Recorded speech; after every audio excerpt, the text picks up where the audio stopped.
surprising, to be honest, but I also have to wonder if it's just simply who's awake. I was going to say any fans are asleep. How many North American fans are genuinely awake at the moment? Because based on what we saw yesterday, Soniqs come into this matchup as the presumptive favorite just because of their results. As for Cyclops, Black Ray is the player that we're always going to be talking about, but not too far behind Black Ray is Ayagator. And Ayagator's stats over the entirety of APAC North's year, not even just Stage 3, the whole year, have been very, very good. Competing for the top in terms of kills, competing for the top in terms of rating. And we focused a lot on Black Ray and his inability to find the score sheet. But Ayagator's stats were very similar. In fact, if you recall in that M&M game, there were 6 or 7 rounds where Ayagator didn't get a single kill, and every single one of those rounds was won by M&M. The standout performer for Cyclops yesterday was Anaton. Yep. And if you can have that supporting cast step up, if you can have your support and flex players carry, then there's 2 thoughts I have. Number 1 is that that's great that you have that depth and that flexibility. But number 2, just as when Fabian was on the team with you, you don't want Fabian top fragging on a team that has Jonas and Kanto Raketti and you. You want Fabian to be somewhere in the middle. It's not exactly the most comforting sign when it's your support and flex players carrying the way and your fraggers are struggling. That said, let's get into this actual matchup. Clubhouse with Soniqs starting on defense. Operator bans are in. Anything you see outside of the ordinary? No, I mean, Soniqs, they have to respect the Monty ban against Cyclops as Anaton replaced that operator in particular. On Clubhouse, the Monty, especially on basement and CCTV attacks, can really enable the attackers over very limited direct attacks, which is very hard to deal with as a defender. Then Asami goes off the board for Soniqs. That's a very common ban both in the NAL, but also across the board for all regions. Valkyrie, of course, your classic information operator, and Hibana on Clubhouse is often taken off the board because it just makes the basement attacks really, really easy, as you can just brute force every single hatch with ease due to having those X-Cairo pellets available to you. So now the attackers have to kind of flex around and bring Heart Breach elsewhere. And it's why you see CAG bring the Ace as the primary Heart Breach and then secondary Heart Breach gadget from both the Bok and the Ying, because they have to compensate for this Hibana ban. It is really interesting to look at the way that APAC North played out domestically and now how they work internationally. Because in this matchup, Ayagator, who was second in rating in APAC North in Stage 3, is second last in this entire event so far. Ayagator's rating of 0.60 is only bested by Hot and Cold's 0.58. So the fact that you've got Ayagator, who's currently on your screen, whose role and whose history suggests that they should be competing somewhere at least in the middle of the pack, if not higher, against other international competition. The fact that they're in second last is quite poor. Not too far above Ayagator is Suzushi, but Suzushi also plays those support roles. Playing Hard Breach, playing Anchor, you're not going to be in the action most of the time. There's a great likelihood that you might die if your fraggers and your roamers die early. Not too far above Suzu are Geo and Kanzan. For Geo, that's understandable. For Kanzan, that is downright bad. And I know that Kanzan has had struggles internationally when it comes to getting kills, and while he's had some absolute standout moments, that clutch on Bank always jumps to mind when I'm thinking of Kanzan. But outside of that, he's had some struggles internationally. Today needs to be the day for the Soniqs. If they do want to make it to Friday, they absolutely have to have a good performance from Kanzan in this matchup and the matchup later against M&M. We just saw the timing difference from that secondary Heart Breach gadget because it was buffed in the most recent patch. It goes off, I think, 20 to 25% faster than previously, and that makes a difference between the kite call trick working out and not working out. So the kite trick is unsuccessful. Garner has the peel off moto. That hatch has been opened up. Now the good news, the kitchen hatch is still closed for Soniqs with a minute to go. That's really great for them. They have 2 C4s, 3 if you count Gurkser as well, that they could use to try and do some damage vertically. One goes out there, doesn't hit a single member, doesn't do any point of damage. But these C4s, if kept in pocket, can still be used to deny the push, which comes right now. And it's 35 seconds to go right on the Moto door. There go the Candelas. CAG finding the scoreboard first. Both Kansan and Gunnar walking in. Grixer will go down. Rexen as well. Geo, the man, the myth, the legend, who's been at more international events than probably everybody else on SSQ combined, gets a single kill inside of Dirt Tunnel and then gets put out of his misery as Cyclops, within the span of 6 seconds, pulls off an execute, almost gets the diffuser down, and cleans out the site of Soniqs members. I like Soniqs starting with a more passive turtle approach to basement defense, because with Hibana being banned, those mirror windows are a lot safer than usual, as you can't just brute force through them with those Excalibur pellets. But at the same time, when you see teams play really passive, you just give up that map control really, really quickly, which the attackers, if they have the right drone setup in the prep phase, can just storm through the map and have enough time to deal with all the issues that you put in front of them. The kite claws, the mirror windows, whether it's having C4s, etc. So I want to see Soniqs get more active on the map and enable their gunners to take these gunfights, or at the very least slow down CAG in their pushes, because if you are Soniqs and you watched the game that Cyclops played yesterday, you saw that the Cyclops themselves, when they play defense, they don't extend out around the map, and that's how they lose on when they defend. And now Soniqs are kind of repeating that same pattern, and it was an issue for them in the domestic region of the NAL, where Soniqs will play Oregon. They'll have 5 members in the basement bomb site, just waiting for the attackers to come to them, when theoretically, you should get out on the map yourself, like what Rexen's doing right now. This is a spawn peak, it's arguably high risk, high reward, but just getting like one tap bullet onto Blackray, it forces out a finger adrenal surge, and already now we've gained value of such a small thing of just peeking a door. And look, now we got a drone where he is, yellow pings comes out, you've bought 20 seconds. Minor things, massive impact. Speaking of impact, and it's innocent blitz. Now you can take this attack with the Monty and, you know, take Catwalk from Garage, and it's really straightforward. With the Blitz, it's a bit more intricate, because you can take damage throughout the round, and that's the second adrenal surge spent, and we haven't really had any real contestation from these two teams.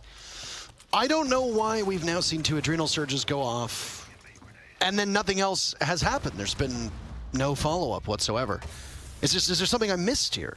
I mean, Blackray took 1 bullet to the knee, but that's really it. And now Gunnar somehow got found in the midst of that round, and this could be a rush from the breach park. They're gonna go right now. And is there an adrenal surge waiting for them? They got the first pick on the Gunnar, but Rexen fires back. Anatun is taken out, and Suzu will follow. Kansan in this position upstairs in Garage, patrolling that area. CAG went for broke, and they absolutely did go broke. Not exactly the result they wanted, but they've got a good performance from Blackray so far, who gives his position away on red stairs, getting the attention of Grixer. The Doc with his MP5 in hand, playing the shoot angle, waiting around the deployable shield, and will have to test his reflexes. Grixer shines internationally in a heads-up contest. I can't say those words. In a heads-up contest against one of the best players in all of APAC. You need to make sure you're hitting your shots. It's still a standoff in this position. Geo falls, traded out by Gator, going down, and Blackray as well. Grixer in this position, gets 2 very quickly. And there's a bulletproof camera staring at Gatorada, who seems to be in a desperate position. Shot away on as he heads away from the Garage. And he's finished off by Kansan, who picks up 2 kills on the round. Soniqs defending a bomb site that we actually don't see all that often here on Clubhouse, and they prevail on it. Cyclops have now had the same issue once yesterday in their opening match and once today just now, where they play the blitz, but they don't go for that full committed rush because they want the setup to be perfect, so to speak. But when you go for these kind of rush plays, you're not going to find perfection. Your benefit is that you're going to be surprising your opponent by being fast and being chaotic. So you got to embrace that element and just full send the blitz in the building, because what I'm referring to is that the blitz dies before anything happens. You see it here. He's way outside the breach, tosses a smoke grenade, and then dies. And if you go back to their opening game against Black Dragons, same exact thing happened there as well. They play the blitz, they throw a smoke grenade, and the blitz is the first to fall immediately before anything happens. And that's their entire push. No real follow-up comes through after. Those smoke grenades don't really get utilized either, and then we're just scrambling around. And of course, Soniqs, they just hold their ground really, really well. They establish those crossfires, and they put themselves in favorable positions, and they have that bulletproof camera that grants them intel as well at the same time. That's how they get that round. That's CCTV successfully defended. That's going to take us to the gym bomb set instead, which plays out in a similar-ish fashion because Soniqs are going to be extending to the east-hand side of the map onto the cache. Grixer goes for a cheeky spawn peek onto Gatorada. That stature off the board, which could be a massive kill, but there's no wall deny on the side of Soniqs. Immediately retrieves that dap from Goddess as well, hand up to get himself some form of ego boost going. Gatorada, the first one to falter, and that means that you have no EMPs whatsoever. If you look at the secondary gadgetry brought by the 4 remaining players of Cyclops, none of them have access to a secondary EMP. And it's not just Grixer who's getting in on this outdoor action. It's Kansan as well. He's trying to spray through the window and maybe pick off Black Ray in the process, but cannot hit his mark before finding a bit more safety in this gym bedroom bomb site. Starting off with 4 against 5 is never a pretty sight, and I mean, arguably looking at the operators available, it's probably the best operator for Cyclops to lose because you still get your grenade, you still get your soft breach, you still have your execution operator in Ying, you still get your hard breach of Thermite, but you are working with one less gun. When you're fighting up against Kansan, Rex, and Grixer, and even Gunnar and Gio, who's now new additions to the side of Soniqs, you need as much firepower to shoot back as possible because they're a 5-man team now. There was this big meme, so to speak, that Soniqs was a 4-man team plus a voice. They're now a 5-man team, and they still have a voice as well, so they're more lethal than ever. That's been their biggest strength domestically. And so far in this matchup, it has been how they're rising to the occasion as well. There's an exothermic charge going off. Black Ray on the Nook, trying to find an opening. Sneaking under the radar, good discipline. He sees the Melusi go flying by. Candelas will go out, but now Black Ray's in a rough spot, gets baited by the Banshee. Gunnar will come head-to-head with the Ying of Anaton and win that one out. Soniqs, after the first round of not being able to hit their targets and almost getting flawlessly pounded by Cyclops, have come back alive.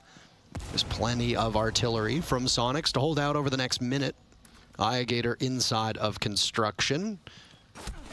And he's spotted and taken care of by Rexen. 2 in a row for SQ as they win both of the upstairs bomb sites. Yeah, straightforward really. I mean, the spawn peak for that particular gym defense just really sealed the deal. It was a rough beginning for Cyclops, and they never really managed to get back onto their feet. And now Soniqs, they're building this momentum, right? 2 spawn picks in a row. On CCTV, it just did a bit of damage, but on the gym defense, it got a full-on kill, headshot. Easy pickings for them. And now the question is, do they keep up this aggressive playstyle? Are they going to be roaming on basement and set that tone and that pace? And look at the operator lineup, it looks to be the case. Alibi, Capcan, Mossy, Mute, Melusi. It is full-on aggression, flexibility in the roam. They can even fake the roam with the Mute Jammers and the Mossy Pest and still fall back to the bomb site if they wanted to, so they have options to work with. Now, Soniqs, they're doing everything rather well right now. The question now comes, how will Cyclops pick this apart? What's going to be their counterplay of choice? And how do they deal with this issue in front of them? Right now, they're hovering at glass with no second set of smokes, and Stokebi picks them up. And I'm like, what's the glass gonna do for the roam clear? Maybe they're gonna go dirt with 5 members and brute force the door. I don't know. But right now, it doesn't seem like they're matching the same style of Soniqs where they wanna roam. Cyclops should be worrying about that, saying, we wanna tear it apart and get those pickings, but instead, another spawn peak just goes in favor of Soniqs, doing a little bit of damage. Going for early picks. There's like Rexen, but Grixer's not too far off as well. They get the distraction, and now Grixer's here too, but he gets beaten by Black Ray. This is the Black Ray that we came to expect. Back in peak form and good performance.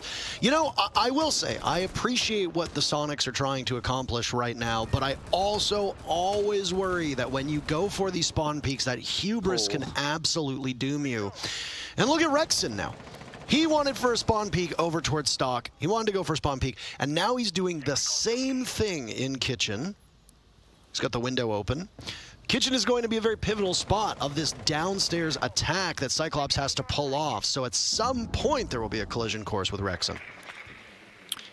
I do agree that it's risky business, but I think you do it until it stops working because you're applying so much pressure and buying so much time. I mean, look at this round versus that opening basement defense. There's been 1 minute and 10 seconds off the clock. Not a single member of Cyclops is even inside the building yet. Whereas last time, they were breaching hatches at this point in time. They were doing vertical play, and they were already in the building.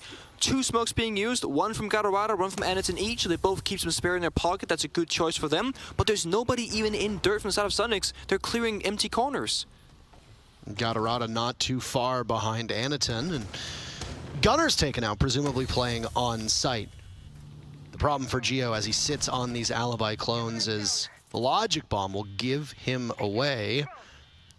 Will continue to ring out. The Glaz eager to pounce on that information, playing this extremely tight pixel angle. The drones go in to give information. Soniqs understanding that some of Cyclops are coming through Dirt Tunnel. The question will be, are they prepared for it? Outnumbered 3v5. Black Ray on the split push through blue. If Soniqs decide to fight towards Dirt Tunnel, Black Ray could easily capitalize off of that, picking up a single kill at minimum. But instead a nade goes out. His position from blue has now been given away. You need these Dirt Tunnel players to get in quickly because with grenade in hand, he'll drop it, but Rexon still manages to get the very first kill for SQ. Rexon doesn't seem to know that they're both coming from Dirt Tunnel. Where else are the rest of them heading from? 4 players from Cyclops still up. They're being a little bit hesitant. Getting bogged down right now. Anaton's patience rewarded, but Geo in this position cannot pick which one of the two he wants to go after, leaving Kansan to deal with the diffuser going down.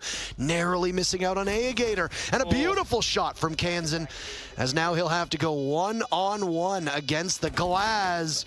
That DMR can do some mighty good damage.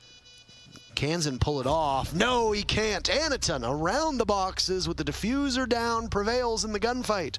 And CAG is 2 for 2 on this downstairs take. Really intense last minute and 20 seconds as well, because CAG had 2 members in dirt, Black Ray on Liana on the blue stairs, and they kind of messed up the cover because Rexon was allowed to wide swing the blue door in front of 2 members in dirt without getting punished. But the trade came after that fact. They got 2 for the price of 1. They enabled the 1 versus 1 scenario where Anaton came out on top, and the Glaz pick didn't make a lot of sense on paper, but honestly, it worked out as we saw. It even came down to him being the last standing operator in that 1 versus 1 scenario against Kansan, who looked like he was up for the challenge, but ultimately couldn't quite take it.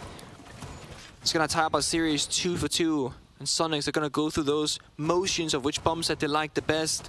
We haven't seen bar yet.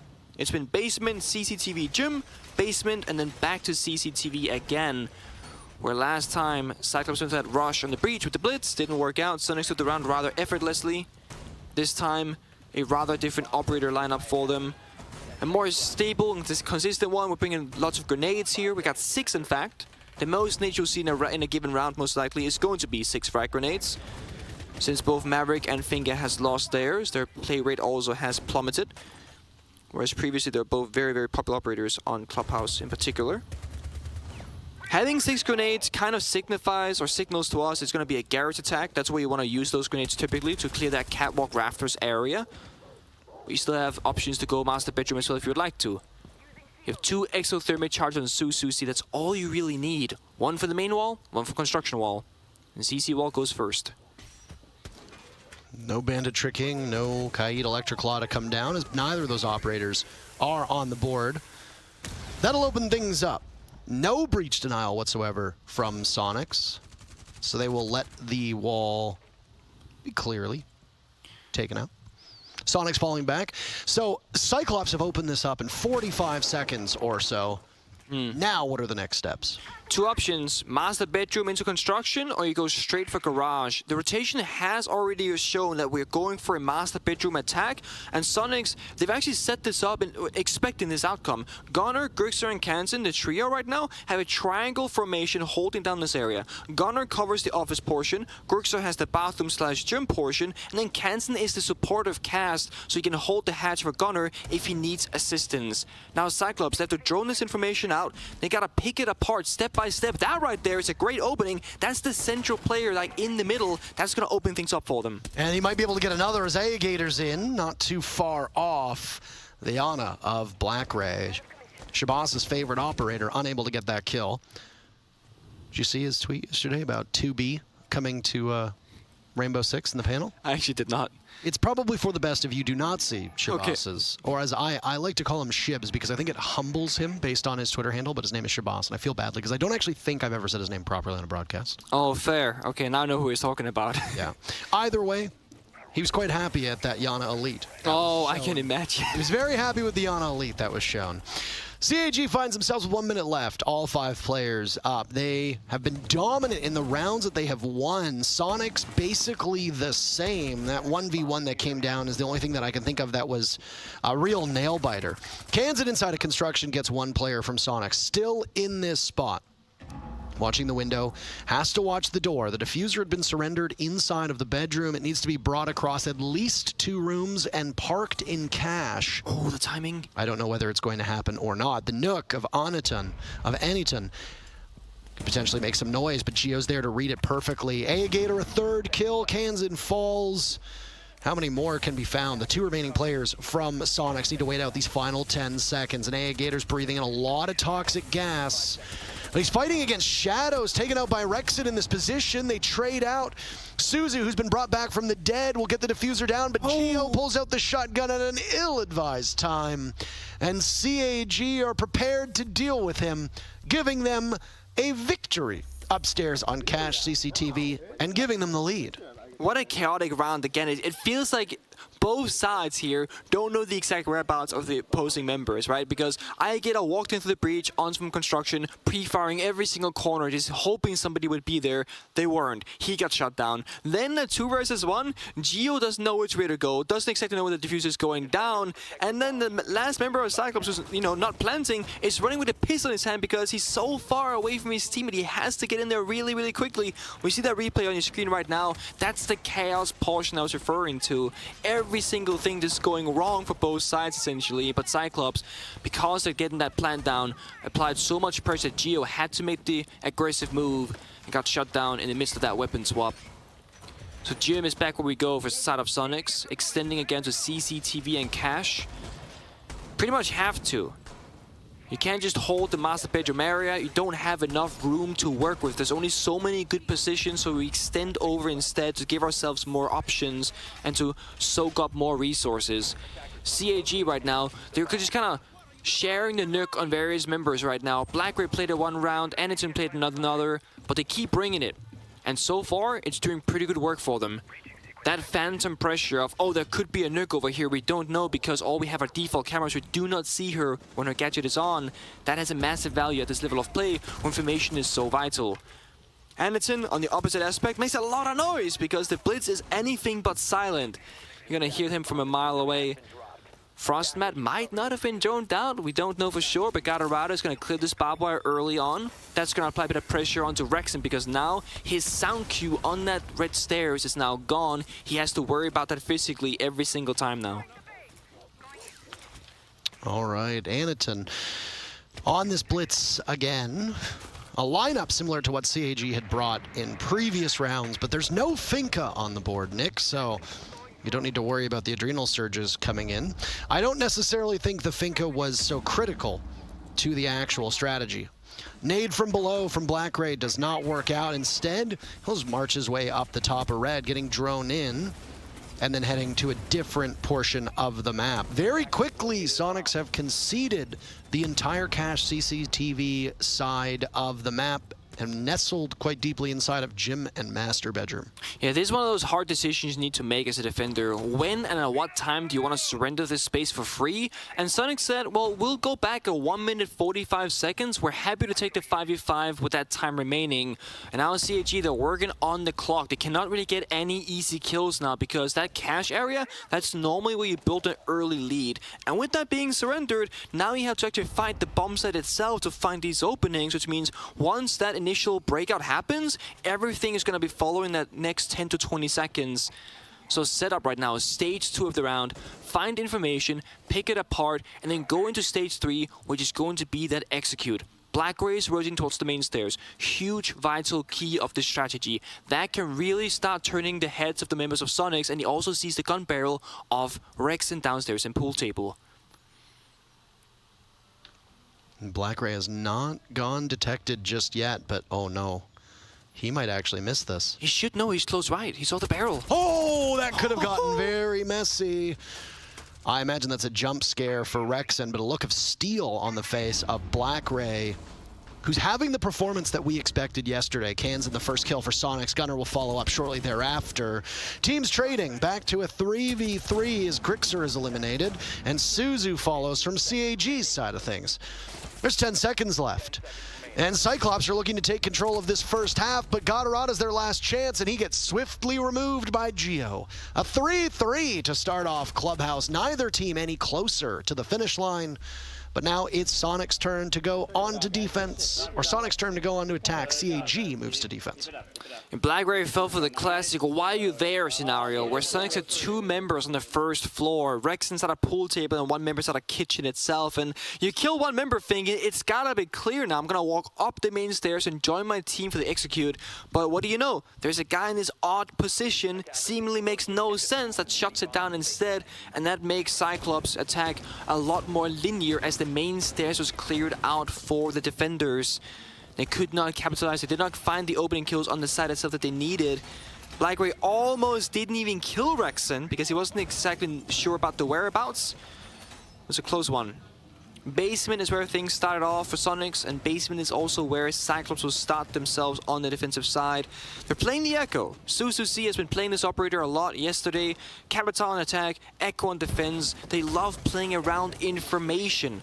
Another key operator for Cyclops is going to be the CAG, and it's especially strong if we don't see secondary EMPs or a Thatcher coming out from the side of Soniqs. Now, in the last 3 seconds, thankfully for Soniqs, Rexon went onto Dokkaebi with those secondary EMP grenades, and so Kansan actually on the sledge sacrificing those grenades to also get another set. So we're clearly playing around the utility. And so wise choice as Clubhouse is all about that. But a sledge without frag grenades is something that almost hurts to see. Even though it's the right decision, it's such an odd thing. We saw this yesterday in one of the matchups that we casted. There was a sledge with the EMP grenades. And shotgun. I mean, but look at Soniqs. They have 2 sets of EMP grenades and only a single pair of frag grenades in the hands of Grixer's Nook. I mean, attacking this bottom floor bomb site can get messy for teams that don't want to bring a Thatcher. Thatcher is not banned. Cyclops could have put the operator into their lineup if they so choose, but they did not. Now when you look at the hard breach that's being brought, 4 hard breach gadgets, 2 in the hands of the Buck and 2 proper exothermic charges in the hands of Thermite. If you're worried about getting that Moto hatch, if you're worried about getting that stock hatch, if either of them are Electroclawed, then you're going to need EMPs. There is no way, like in Kitchen, to shoot around the floor and take out the Electroclaw. You need some form of device to get rid of it. I understand why the Soniqs are doing it.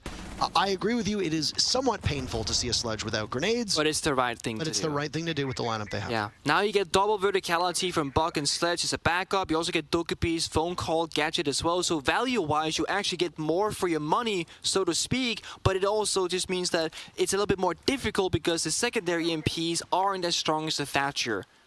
So it's not the wrong choice at all. It's just a different one at that. It's a slow round so far. BlackRay is still active on this roam inside of Garage. So at least Cyclops knows that the blue side is covered. Remember, Soniqs was on that blue window. BlackRay has the yellow ping, has that information. And Gunnar might take the fight to him with this last minute to go. That's that secondary Heartbreach canister being opened, or used rather, on the blue hatch. Things are slowly starting to open up for Soniqs. Bottom of the stairs, watching for a late flank. That was the position of BlackRay, but he's not too far off from Gunnar. Wrong part of the map. Instead, with 35 seconds to go, BlackRay will decide maybe we'll take the secret stairs and go back to the bomb site. Grixer and the Buck both in that position. BlackRay almost gets 2 for his trouble. Walks away with 1 of Gunnar. Cannot get the rest of Grixer. Aniton falls for CAG. Both teams losing 1 in the process. SQ drops into the middle of the bomb site. Diffuser in hand. The Wamai of Gator manages to take down Kansan, but then it's SQ's guns that find 2 from Cyclops. Outnumbered right now, but in roughly the same shape as that diffuser goes down. You need to get the yokai in place. They won't be able to do it. Grixer gets the Echo, leaving Gatorada alone upstairs and spotted on a drone. They've managed to figure out where the last player from CAG is, and they can wait. The prone player inside of Moto can get it done, but it's Rex in long range. to give the Soniqs the lead in their very first round on attack. And it's again, Cyclops suffering the same error as yesterday. The Echo drones aren't really in the right position of being utilized early enough on to stall Soniqs and put them into that 0-second position. That was a 4 or 3.5 second plant success without the yokai. If you stun that one time, the second plant is gonna reach that 0-second mark. That could be a win condition for you. And if you have another yokai in your pocket or available to you on the map, that could be the round victory because you burned down the clock very successfully. Soniqs had a very late round execute. You even got the opening kill that was then immediately traded back into a 4 versus 4. But shortcomings for Cyclops, very small things just not going their way, which ultimately pays a massive price. Soniqs fundamentals are great though. They had the lab they needed. They did burn through both of those Dokkaebi phone calls very early on in the round, didn't have them for the execute itself, but they got themselves into a position that was stable enough where they could execute in the first place. That's all that really matters ultimately. Gunnar going from Maverick onto Thatcher, both of these operators doing the same similar job.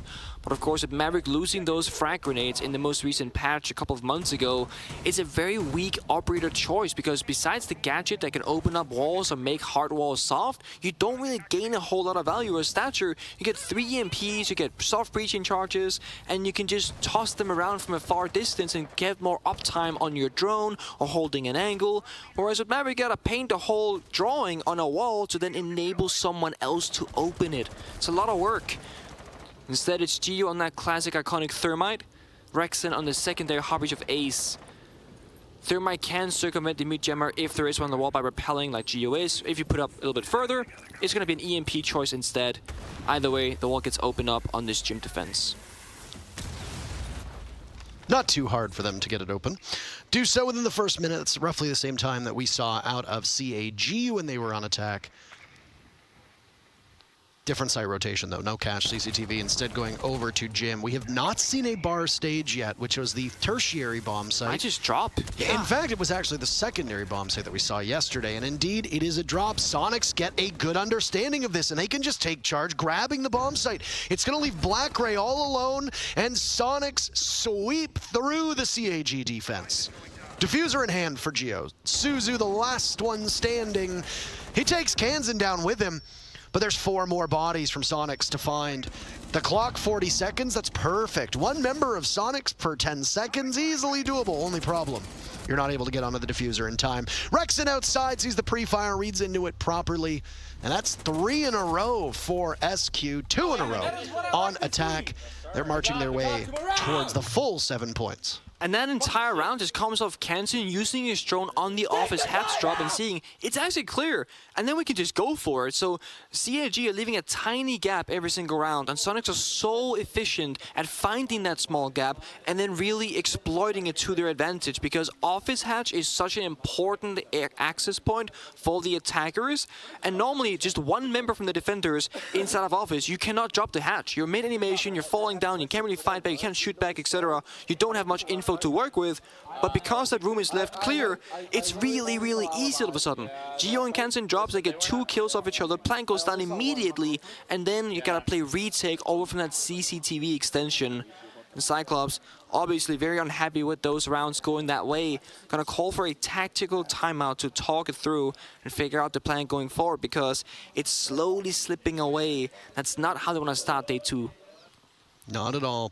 We said that bar stage had not showed up. Well, I actually said that, but you agreed with me. It will appear for CAG as their tertiary bomb site.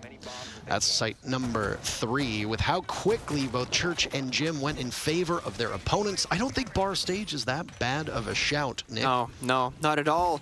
My only concern is that the Cyclops are leaving these gaps in their defense, and because Soniqs have been finding them out every single time, you gotta play a tight net on this bar defense. And there's 2 ways to do it, right? You got information on the bomb site, the bulletproof from Gatorada, the Maestro Evil Eyes from Susu. Then you play upstairs where you see 3 members are right now, and you can hold the bomb site vertically with all these holes in the floor. That means by just holding 1 floor, top floor, you can also hold the floor below it from those angles. That's gonna allow you to play much closer together, which Cyclops needs to do against Soniqs. But the other part is, you don't have Valkyrie on the board, so your information is limited. If Soniqs can clear out those Evil Eyes, or just get comfortable on the bomb side, for example, using those Osa shields from Geo, they can just start planting. So CAG gotta hold on, play together, and trade off one another. The amount of times we've seen a team open up that front door, get in with either smokes or a shield in front of them, get the diffuser down behind them is huge. It's perfectly possible for Cyclops to do the exact same thing. Or, well, SQ to do it to Cyclops, rather. Yeah, yeah. Yeah, true. It's a mental thing in my brain where I keep thinking that CAG is now on attack, and I think it's just... I had the same thing. Can you believe that their next match is Wolves Direwolves? Oh, boy. Yeah, I made a joke about that when we saw the groups, and then I ended up casting it today, so... Yeah. Yeah. Such is life. Such is life. That's going to be a thrilling matchup because, to me, Direwolves are such a wild card. Oh. I genuinely have no idea how that matchup is going to go, just as I genuinely had no idea how this matchup was going to go. It is nice to see Black Ray back to form for CAG. Iagator, too. Again, Iagator is the second lowest rated player in the entirety of this event through 2 days. Whereas in APAC North, he's the second highest rated player through their 7 play days. So, bit of a difference to make up. As for Soniqs, Kansan has also had a good bounce back day, and even Geo is going positive. So there's promising signs here for both of these teams, Nick. I would agree with you. Slow start for Soniqs, but slowly starting to get inside the building. Now, master bedroom control is what they want, right? That verticality we spoke of earlier. If they can successfully clear out bathroom, they get the half of the map that they want. But it's not easy to push through this rotate from Gunner. So we're gonna wait it out. Red ping comes out, but the push has yet to come through. Geo is gonna rotate those Talon shields to again grant a cover position for the attack inside of Soniqs. But how do you get through this position? How do you fight Maestros at the bathroom? You flash and go. I think that's it. There's flashes going in from Gunner. Droned in, and he has information easy to capitalize off of Suzu, who's vulnerable and blinded in that position. Anaton gets 1 for CAG. Teams trade out quite evenly. Despite the scoreline, Soniqs have not been that proficient at getting the first blood in this matchup. Cyclops have had the lead through most of the rounds, but they don't have the bulk of the rounds to show for it. 15 seconds remaining as Soniqs' approach is going to come from billiards and over in the strip club area. Gatorada waiting as the plant goes down for Geo. Rex gets 1, but a huge C4 takes out Geo. Iagator in as well, and the defuse plan is stopped in its tracks. Cyclops breaks the streak that SQ is on, and they pick up their 4th round in this match. All comes down to time again. If CAG can burn down the clock enough where Soniqs are working against themselves, sprinting through the building, trying to get to their destination, that's how they win those rounds. That C4 shutting down the plant with 4 seconds left, while all the remaining members of Soniqs have to sprint to the bomb site trying to recover it. It's then an easy gunfight for the remaining defenders. They're successful. Oh boy, now we're gonna start seeing those shenanigans play out. We're seeing the Goyo from Iagator and Anaton on the Clash. So again, we're stalling for time. Clash is an operator that very, very few teams like to bring at the tier 1 level of professional play. Wolves in Europe used to play it back when they were Vitality, but they haven't played it in recent times. Villa is a map where we most typically would probably see the Clash. Clubhouse is not really on that list. Yesterday, I believe CAG played the Clash operator on Chalet as well, with mixed results. Well, actually, it was Bang CO defense. I have to correct myself. On Bang CO, they played it. Did not win the round, get down to a 1 versus 2. Anaton, last member alive, did not find the clutch. This time, with CCTV, let's see if he can make a different outcome happen for him and his team. Look at how brazen forward Anaton is. That's so annoying to deal with as an attacker. You can't really do much against it.